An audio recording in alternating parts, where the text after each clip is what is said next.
suportar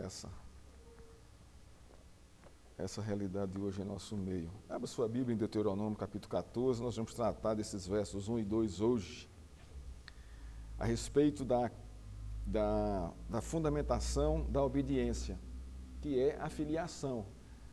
Se você for para o Novo Testamento, você vai encontrar o mesmo fundamento. Nós devemos obedecer porque somos filhos. Então, o que fundamenta a minha obediência a Deus é que Ele me adotou como filho. Então, aqui no capítulo 14 de Deuteronômio, Moisés vai trazer a mesma fundamentação para trazer o povo para a obediência e mostrando qual é a razão da obediência. Olha, vocês devem obedecer por uma razão muito simples. Deus os adotou. Dentre todas as nações, Ele adotou vocês. E os trata como filhos. Por isso, não façam isso, não façam aquilo. Por isso, obedeçam à lei de Deus. Então, toda obediência ao Senhor, irmãos, isso é muito interessante. Não é? É claro que ela é fundamentada no temor, né, na submissão, mas o fundamento que sustenta o temor e a submissão é essa consciência de que nós somos adotados por Deus. Ele nos trata como filho e Ele se coloca como pai. Então, a relação é muito clara. Uma relação paterna, né? uma relação familiar muito clara, de pai para filho, de filho para pai. E o fundamento da relação com Deus é justamente essa. E essa mediação, ela tornou-se mais clara para nós no Novo Testamento pela ação de Cristo a nosso favor.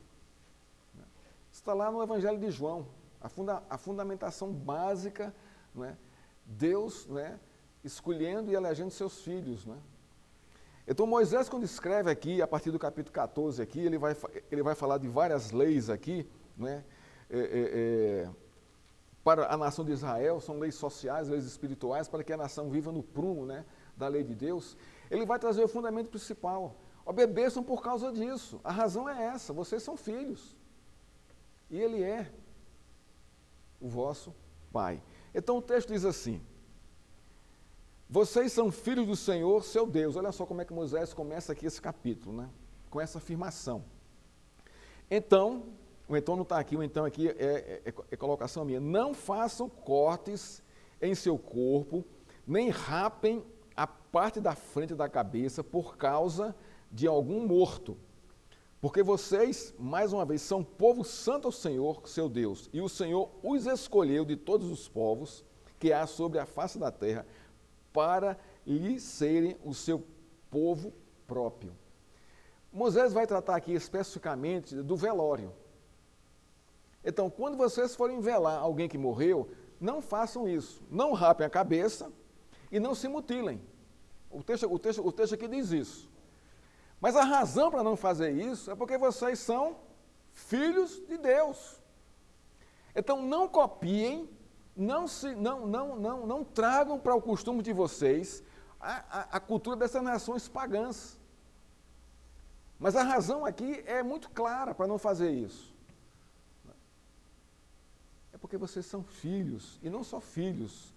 Vocês são povo santo do Senhor, vocês foram os escolhidos para serem seu povo próprio. Pedro vai repetir isso aqui lá na sua carta, em 1 Pedro, capítulo 2, verso 9. Nós vamos ver isso aqui no decorrer do sermão. Então, qual é o nosso tema aqui?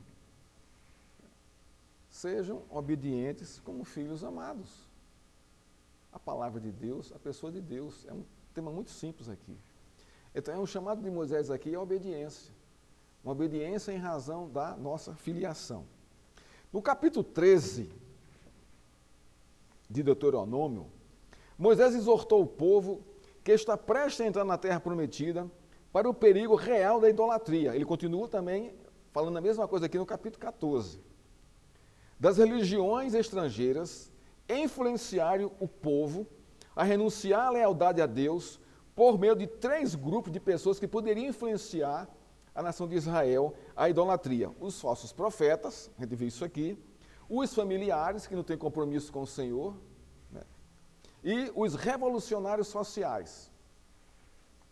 O objetivo de Moisés, era que o povo desse ouvidos à apenas a voz de Deus, revelada em sua lei, e nela fundamentassem a sua vida, como é para nós hoje. Onde é que você fundamenta a sua vida? Nas ideologias sociais e políticas? Nos princípios, né, das novelas, das séries, da televisão? Nos costumes que estão aí fora? Irmãos, claro que não. Isso é uma coisa absurda, isso é uma coisa diabólica. Isso vai lhe desviar, isso vai matar a sua vida, isso vai matar você, vai levá-lo ao inferno, vai desviar a sua vida da verdadeira fé do Senhor. Essa era a maneira de abolir da terra prometida a idolatria. Como? Focando apenas o ouvido e a mente e o coração na palavra de Deus.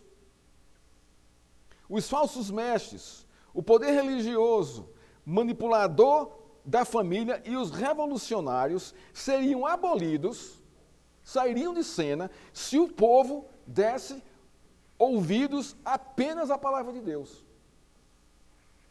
No capítulo 14, Moisés segue exortando o povo quanto à conduta de vida deles no meio da sociedade diante das outras nações, por meio de diversas leis.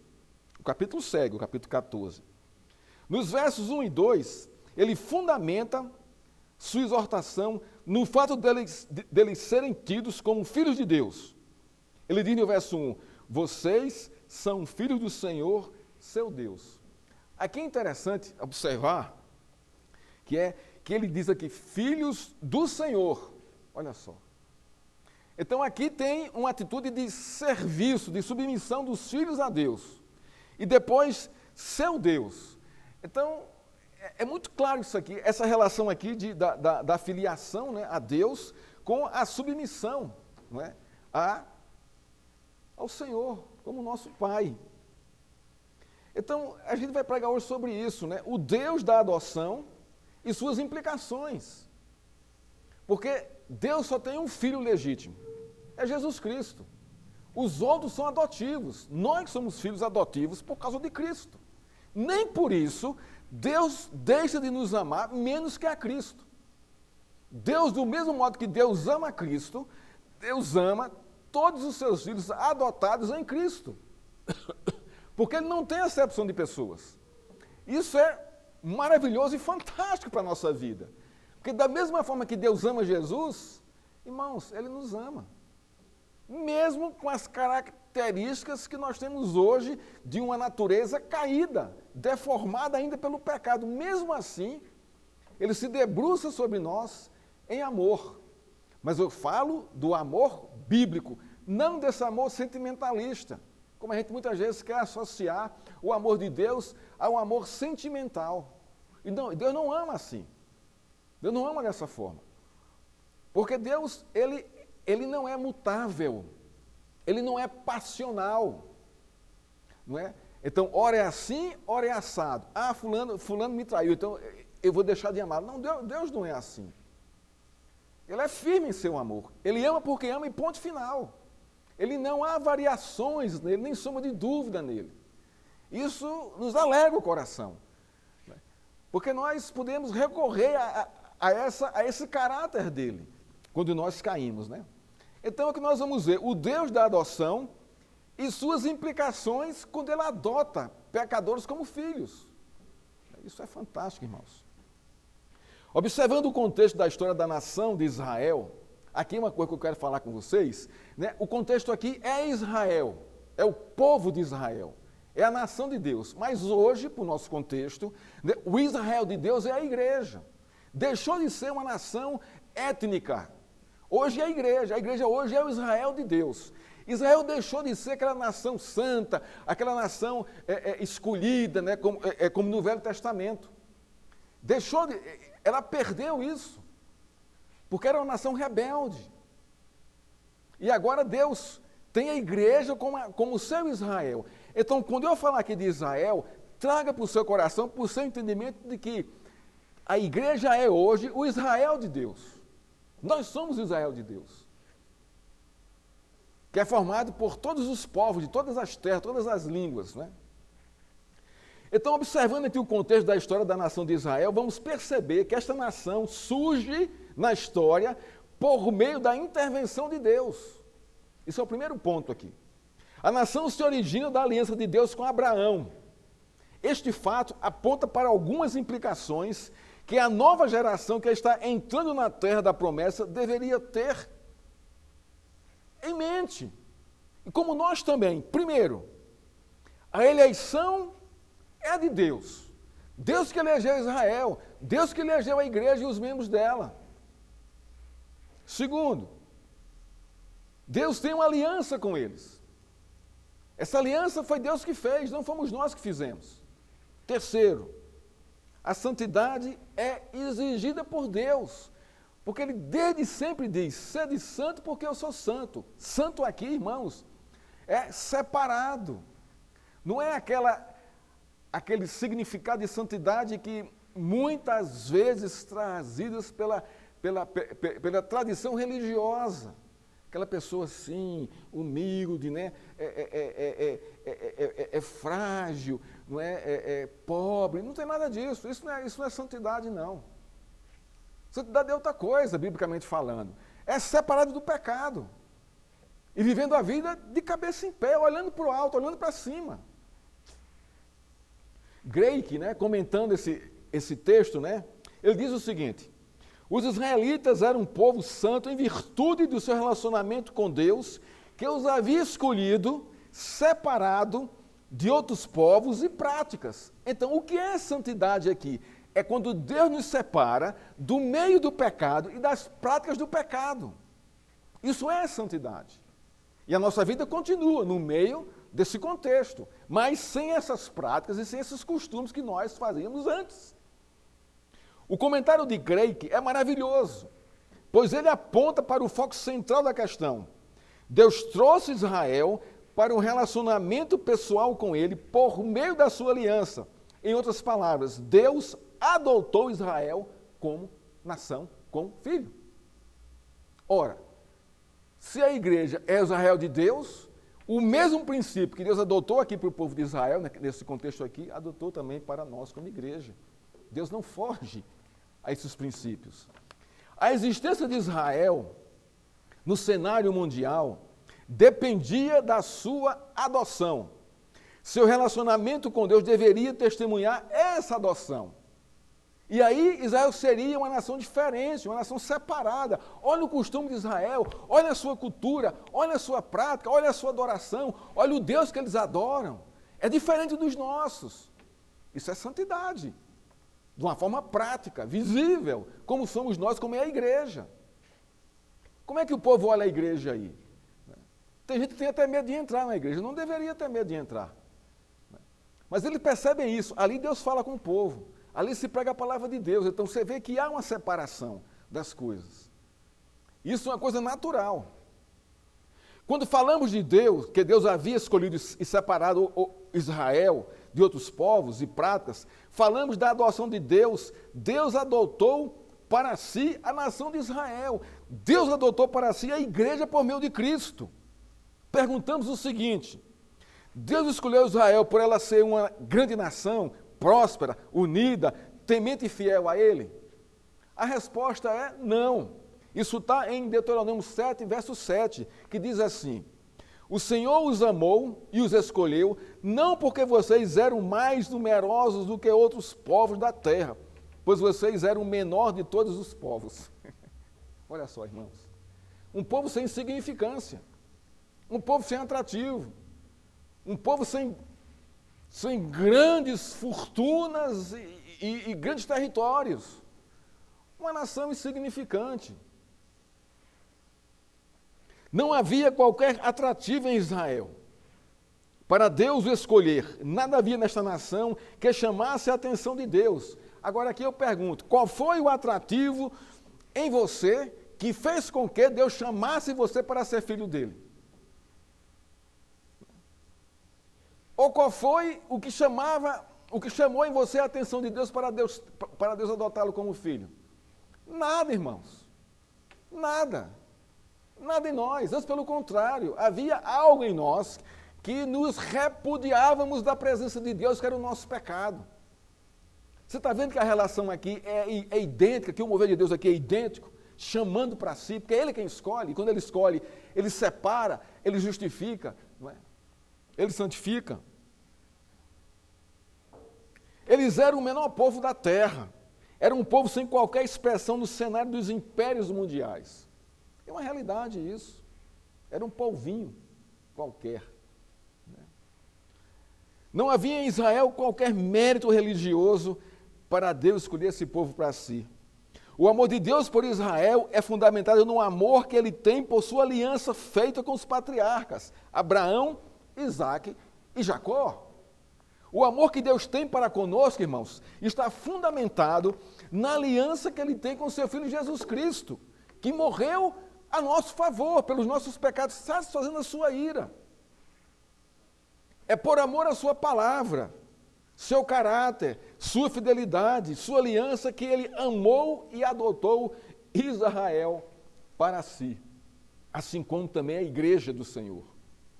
Observe que primeiro ele ama, depois ele se doa, depois ele se revela e depois ele adota a nação como filho. Olha só, tudo ação dele. Nada do povo, tudo vem de cima para baixo, nada de baixo para cima. Porque tudo aqui embaixo está deteriorado pelo pecado. Em João 3, Evangelho de João, capítulo 3, verso 16, o apóstolo João revela a verdade de Deus, se doando ao seu povo por amor, com mais clareza. O texto diz: porque Deus amou o mundo, esse mundo aqui é o mundo dele, que ele está formando para si, de tal maneira que deu o seu Filho unigênito para que todo o que nele crê não pereça, mas tenha vida eterna. No texto de João, temos revelado a ação do amor de Deus por seu povo. Primeiro, ele ama, sem buscar mérito algum em alguém para justificar o seu amor. Segundo, ele ama de tal maneira, ele ama se doando plenamente até o ponto de morrer em favor dos pecadores. Terceiro, ele se doa para a morte para dar a vida eterna. Isso aqui chamamos de graça. Bendita graça, dom imerecido, presente imerecido. Irmãos, Deus amou Israel do mesmo jeito que nos ama. Deus se ofereceu a Israel do mesmo jeito que se ofereceu em Cristo Jesus pela igreja. Mas Israel, infelizmente, não foram todos, havia sempre um remanescente ali. Mas a grande maioria da nação não observou. Se observou, não deu valor, banalizou essas coisas. Ou engessou tudo isso em uma religiosidade. O amor de Deus por Israel está fundamentado nos mesmos princípios revelados em João 3,16. Mesma coisa. Deus ama o seu povo para a adoção eterna, mediante a morte do seu Filho Jesus Cristo, hoje, naquele contexto, mediante os sacrifícios que eram oferecidos no templo em favor dos pecadores pelos seus pecados. Aquele sacrifício ali apontava para isso, essa reconciliação, essa comunhão, avivava o coração e a mente do ofertante de que Deus era aquele que separava, que chamava, que escolhia, que adotava. Deus demonstra o seu amor na cruz do Calvário, cravando ali o seu maior bem, seu único filho, para morrer por pecadores que não merecem o seu amor. Israel, irmãos, não merecia o amor de Deus, mas nem por isso Deus deixou de amar. Israel foi amada por Deus. As implicações da sua adoção. Segundo ponto aqui que esse texto também nos traz à mente aqui, nos mostra aqui. Existem duas implicações diretas na aliança adotiva de Deus com Israel, ou de Deus com sua igreja. A primeira é a santidade, a segunda é a escolha. Ou, se você quiser, a primeira escolha e a segunda é santidade. Assim ficaria mais correto no princípio bíblico teológico. Deus escolhe, depois vem a santificação. Ambas partem de Deus em favor do pecador. Tanto partiu em favor de Israel, como parte hoje em favor da igreja e dos membros da igreja. A primeira é a santidade. A santidade, irmãos, é a resposta do pecador à escolha de Deus. É uma via bem sinalizada pelas leis de Deus, pela sua palavra, pelo seu evangelho. Elas sinalizam um caminho para onde o adotado, o filho, deve andar diante de todas as pessoas e diante dele. Santidade é isso. Não é uma coisa inalcançável, inatingível, uma coisa misteriosa, mística, não tem nada disso. Quer dar em santidade? Lê os princípios de Deus e coloca em prática. Ama teu pai e tua mãe. Né? Tem só sua mulher. Não olhe para a mulher dos outros. Não roube, não mate, não adultere, não dê falso testemunho, não leve o nome de Deus em vão. Está lá os 10 mandamentos. Se você conseguir caminhar em cima daquilo ali, você é um santo. Porque você está fazendo aquilo movido pela ação do Espírito Santo em sua vida. Isso é gracioso demais, irmãos. Segundo é a escolha. Escolha a santidade. Aqui eu inverti aqui, aqui no sermão, mas vamos colocar isso aqui na ordem. Escolha primeiro, depois santidade. Já vimos santidade, agora vamos ver a escolha. Escolha da adoção. É uma ação soberana de Deus, sem qualquer participação do homem. Vejamos primeiro as implicações da santidade. A primeira implicação é a santidade. Significa separação do pecado. Ser santo é ser separado do pecado. Isso está ligado diretamente à escolha de Deus. É Deus quem separa Israel para si, tornando-a nação santa.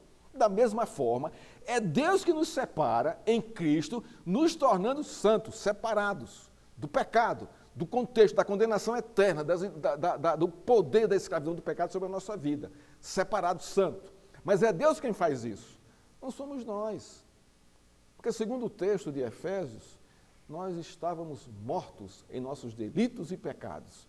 E um morto não tem qualquer ação ou reação. Ele disse em Êxodo 22, eu sou o Senhor, seu Deus, que os tirei da terra do Egito, da casa da servidão. Olha que coisa linda isso aqui. O que é que isso significa?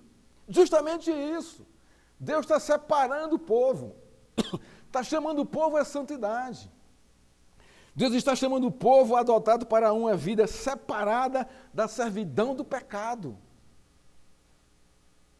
Israel, ou Egito, simboliza isso, o pecado. Deus arranca o povo de lá, tira da escravidão, quebra o jugo do pecado, separa o povo, leva o povo para uma terra santa, para ali eles adorarem ao Senhor, não é? Sem qualquer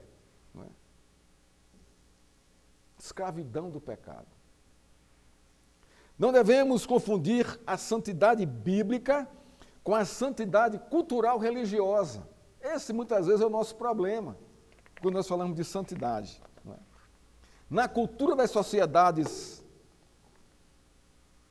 os rituais religiosos, as obras de caridade, esmolas, jejuns, sacrifícios físicos, definem a pessoa como santa, beata, pura. Então, a pessoa que pratica esses rituais é considerada santa. Não é assim que acontece? É. Veja aí os costumes religiosos da nossa cultura, das religiões que nós temos aí. Elas vão exigir esse tipo de conduta para revelar a sua santidade. Né? Sacrifícios físicos, jejuns, esmolas, caridade, não é isso? Então isso vai definir uma pessoa como santa. Mas, irmãos, isso é muito externo. Isso é muito periférico. A Bíblia afirma, olha a diferença, a transformação do pecador em santo só é possível unicamente pela ação direta do poder redentivo de Deus, intervindo no coração depravado do pecador, separando do pecado por meio da sua soberana graça salvadora em Cristo Jesus. Não existe outra forma, outro meio, outro modo, a não ser a graça de Deus entrando no coração do pecador e transformando a sua vida, a sua forma de pensar e de agir. Não são os rituais religiosos, as obras de caridade, esmolas, jejuns, sacrifícios físicos, a bondade, a misericórdia e compaixão que vão justificar o pecador para ele merecer a santificação divina. Deus não se dobra aos caprichos humanos, ele é fiel à sua aliança. Olha só, irmãos, o que é que o texto está dizendo aqui? Não façam cortes em seu corpo, nem rapem a parte da frente da cabeça por causa de algum morto, porque isso simbolizava santidade, compromisso com a cultura, compromisso com os mortos. Não é assim que funciona. Você não vai simbolizar o seu lamento, né? O seu pêsame dessa forma. Deus não quer que você faça isso, porque isso não simboliza a santidade, isso não mostra a santidade, mas pelo contrário, isto mostra a sua escravidão ao pecado, a esses deuses falsos. Em Levítico 19, 1, 2, o texto diz assim: o Senhor disse a Moisés: fale a toda a congregação dos filhos de Israel e diga-lhes: sejam santos, porque eu, o Senhor, o Deus de vocês, sou santo. Olha que coisa linda isso aqui. Nesse texto, Deus revela que o fundamento da santidade é Ele e nada fora dele. Então, quem torna o pecador santo não são os rituais, não é a cultura religiosa nem as tradições religiosas. Quem torna o pecador santo é Deus agindo sobre ele. No Novo Testamento, esta verdade é revelada por Pedro, quando ele escreve sua primeira carta, exortando a igreja a andar em santidade de vida. Ele afirma, na sua primeira carta, capítulo 1, verso 15 e 16, pelo contrário, assim como é santo aquele que os chamou, olha só, a mesma coisa que Moisés disse aqui no capítulo 14, sejam santos, vocês também em tudo o que fizerem, porque está escrito, sejam santos, porque eu sou santo. Não mudou nada. O princípio é o mesmo, a exigência é a mesma, que Deus exige do seu povo, da sua gente, dos seus filhos adotivos. Sejam santos, imitem ao Pai, imitem a mim, porque eu sou santo, então sejam santos também. Assim como Moisés, em Levítico e em Deuteronômio, fundamenta o princípio da santidade em Deus, Pedro usa o mesmo texto de Levítico para fundamentar em Deus a santidade da igreja, a minha e a sua santidade. Pedro, assim como Moisés, revela a extensão da santidade. Tudo em tudo que fazemos. A santidade deve governar o coração, a razão e as ações dos filhos de Deus. É como diz aqui, sejam santos vocês também em tudo o que fizerem. Tudo e qualquer ação, irmãos. Façam de forma que glorifique o nome de Deus. Não abusem dos outros, não tirem proveito dos outros, não passem a perna nos outros, sejam honestos, sejam sinceros, sejam claros, transparentes em tudo que vocês fazem. Em tudo. Não tente se fazer, crescer, barganhar nada dentro dos outros. Porque Deus exige de nós santidade. Moisés, no contexto aqui do texto que lemos, apontava para a conduta de santidade da nação para não cultuar os mortos como as outras nações cultuavam. Ele diz, vocês são filhos do Senhor, olha só. Por isso, não mutilem os vossos corpos quando velarem seus mortos, como o povo pagão fazia. Ele continua dizendo, vocês são filhos do Senhor, por isso não rapem a parte da frente da cabeça quando velarem seus mortos. Não tirem o escalpo em favor dos mortos, para simbolizar o seu pêsame, para simbolizar a sua dor, o seu lamento. Não façam isso. Morreu, acabou. Agora a pergunta é, nós devemos desonrar os nossos mortos? Não, irmãos. Ninguém está falando aqui disso.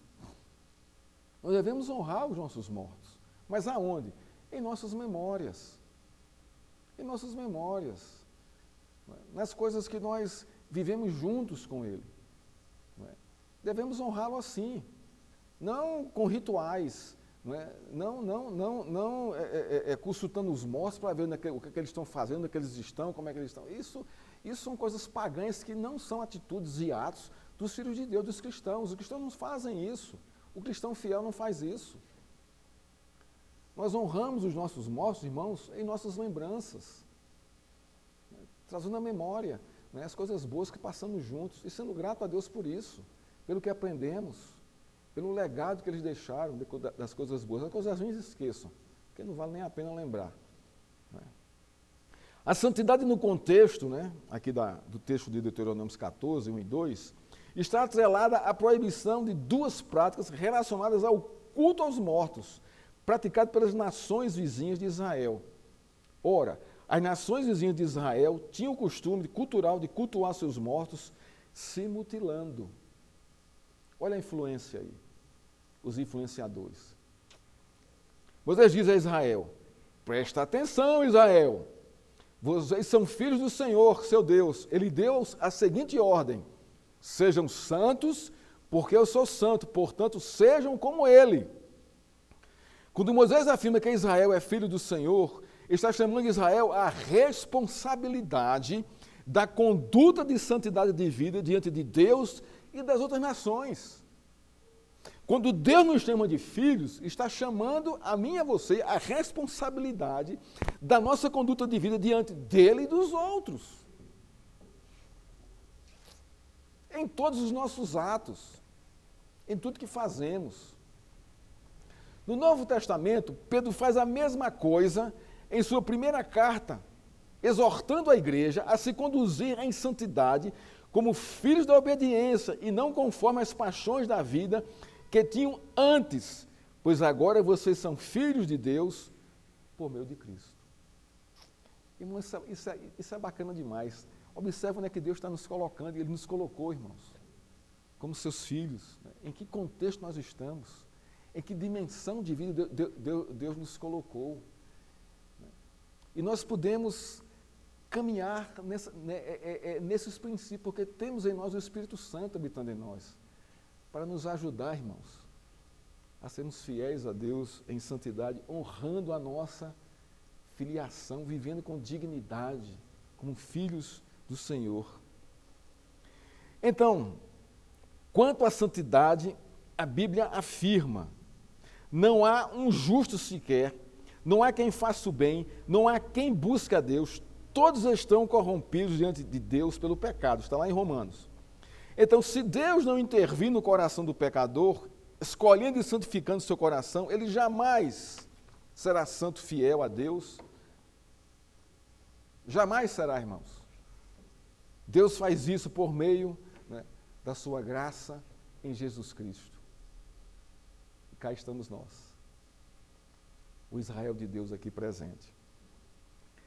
Terceiro ponto desse texto aqui, irmãos, são as implicações da escolha. Olha aqui o verso 2 aqui.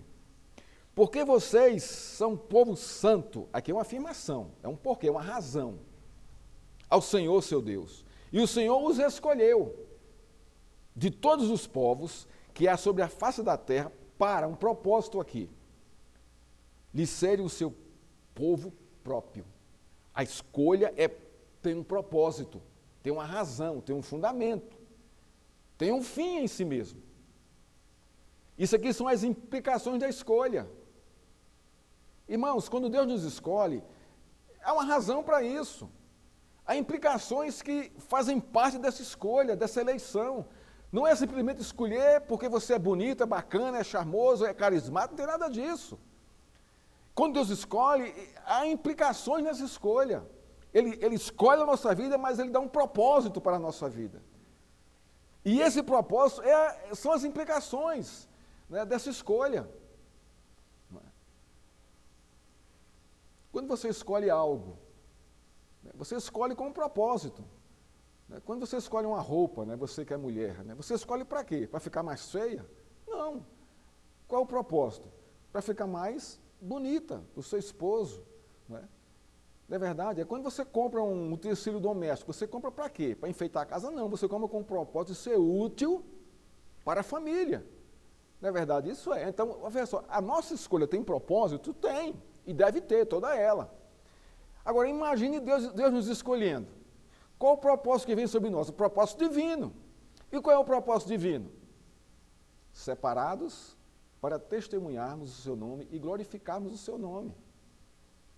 Esse é o propósito.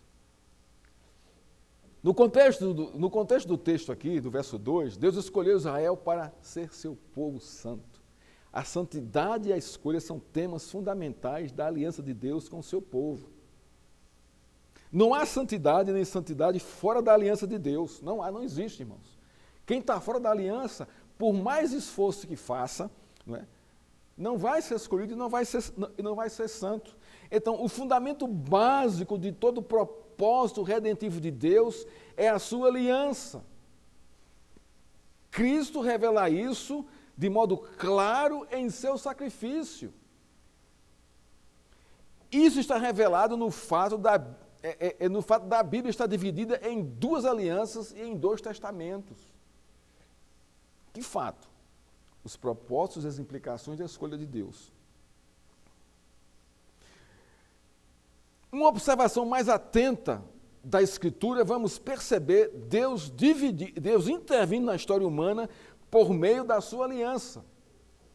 Nós temos isso muito claro para nós. A história da humanidade está fundamentada na aliança de Deus consigo mesmo. Há dois fatos na Bíblia que revelam esta verdade. Então, a aliança de Deus, primeiro, irmãos, foi consigo mesmo. Não pense que a aliança de Deus conosco foi uma aliança direta de Deus conosco. Nós não teríamos capacidade de cumprir essa aliança. Mas foi consigo mesmo. Hebreus fala sobre isso. Deus, não tendo por quem jurar, na hora da aliança, jurou por si mesmo. Aí a coisa vai, a coisa anda. Há dois fatos aqui interessantes que nós devemos observar na Bíblia. Primeiro, em Gênesis 15, 17 e 18. No ritual da aliança entre Deus e Abrão. Diz o texto: quando o sol se pôs e houve densas trevas, eis que um fogareiro fumegante e uma tocha de fogo passaram entre aqueles pedaços dos animais. Naquele mesmo dia, o Senhor fez aliança com Abraão. Como era feita a aliança naquele tempo, irmãos? Você pegava um animal, cortava ao meio e virava as partes. E fazia um caminho entre as partes cortadas. E quando você fazia aliança, as duas pessoas passavam ali entre os animais. Se você não cumprisse a aliança, com você deveria acontecer o mesmo que houve com os animais. Você seria cortado, morto, decepado, porque você descumpriu a aliança. Então, quando Deus mandou que Abraão cortasse os animais para fazer a aliança, quem passou no meio não foi Abraão, mas foi Deus que passou no meio dos animais e consumiu tudo. Então, Deus fez a aliança consigo mesmo em favor de Abraão. O segundo texto está em João 19, 17. No ritual da nova aliança.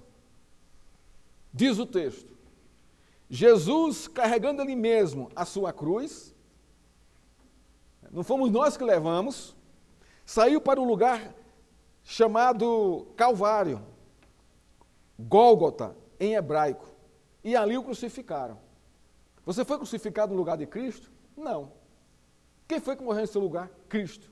Por quê? Porque ele jurou por si mesmo cumprir a aliança. Por isso que nós estamos aqui, irmãos. É o próprio Deus, irmãos, que se compromete em cumprir a nova aliança. Em ambas as alianças, não foi o homem que se comprometeu em cumprir a aliança que Deus fez com ele, mas é o próprio Deus que se compromete com a aliança. Olha a implicação aqui do nosso chamado, da nossa eleição. O compromisso de Deus com a sua aliança. Portanto, não foi Israel que escolheu Deus para si.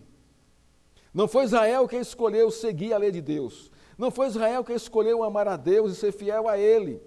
Israel não tinha o poder de escolha e de se eleger como nação santa e de propriedade de Deus. Israel não tinha o poder de ser fiel, amar a Deus até o fim e perseverar até o fim. Deus, em sua abundante graça e amor, escolhe Israel para si.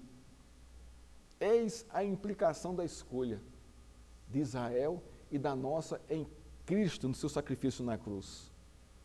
O alerta para Israel era ser a nação santa de Deus.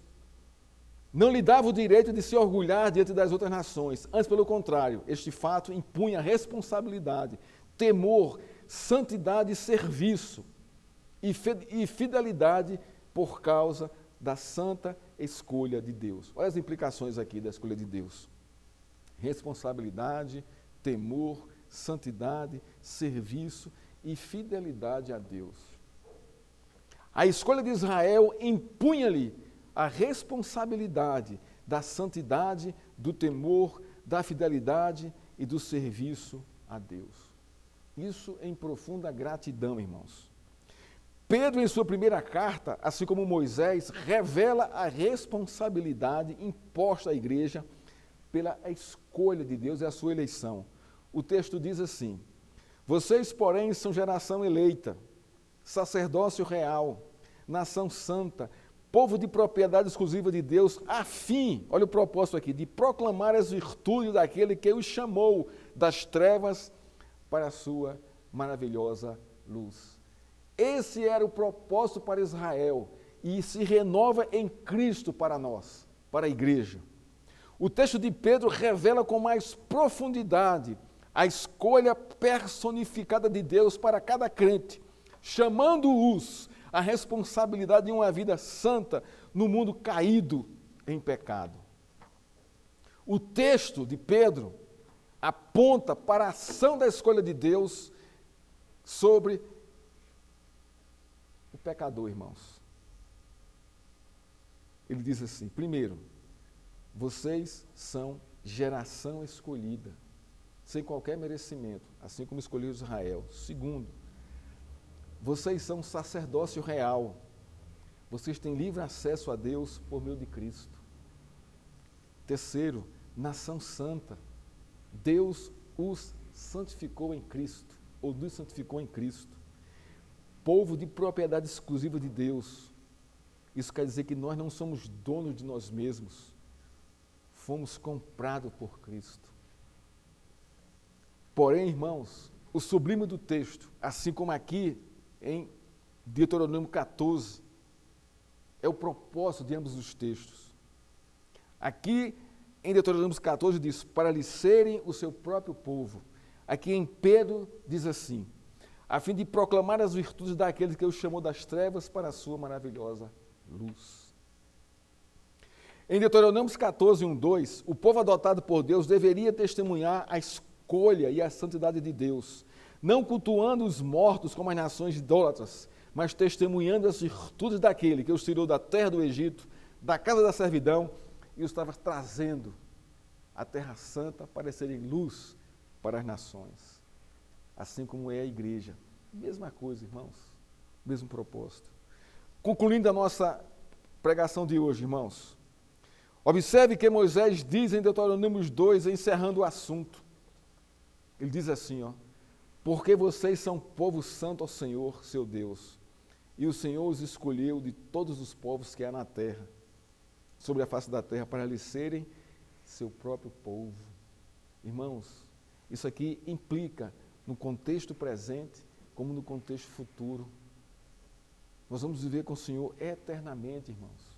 Eternamente, quando Cristo voltar e redimir todas as coisas. O princípio está aqui. Então, enquanto Cristo não vem, enquanto que ele você ainda não viu o soar da trombeta e o céu se rasgando para receber, para ele descer, viva de modo digno do seu chamado, da sua vocação. Né? Ele revela as razões e o propósito para Israel ser fiel a Deus. Ele revela as razões para a igreja ser fiel a Deus. Primeiro, nós somos separados por Deus, irmãos. E Deus separando, está separado. Né? Nós somos escolhidos por Deus dentre todos os povos da terra. Olha só, irmãos, o privilégio aqui. Nós somos santificados por Deus para testemunhar, né, o seu resgate e glorificar o seu nome. Moisés exorta o povo a ter a consciência da nova vida que Deus está dando a eles, por meio da sua escolha e santificação. E chama o povo à responsabilidade de viver de acordo com a adoção de Deus, revelada em sua lei. Essa mesma exortação, irmão, se aplica a nós hoje, da mesma forma. Então, leia a Bíblia, conheça a história da adoção de Deus, algumas aplicações práticas assim. Assim como Ele é fiel a você, responda da mesma maneira, amando, servindo, andando em seu caminho, obedecendo a sua palavra com alegria e gratidão, porque ela não é pesada. A igreja é chamada para ser sal e luz do mundo. Se posicione diante da sociedade, fundamentado nos princípios da palavra de Deus. Que Deus, irmão, nos abençoe e nos fortaleça em sua graça. Vamos agora a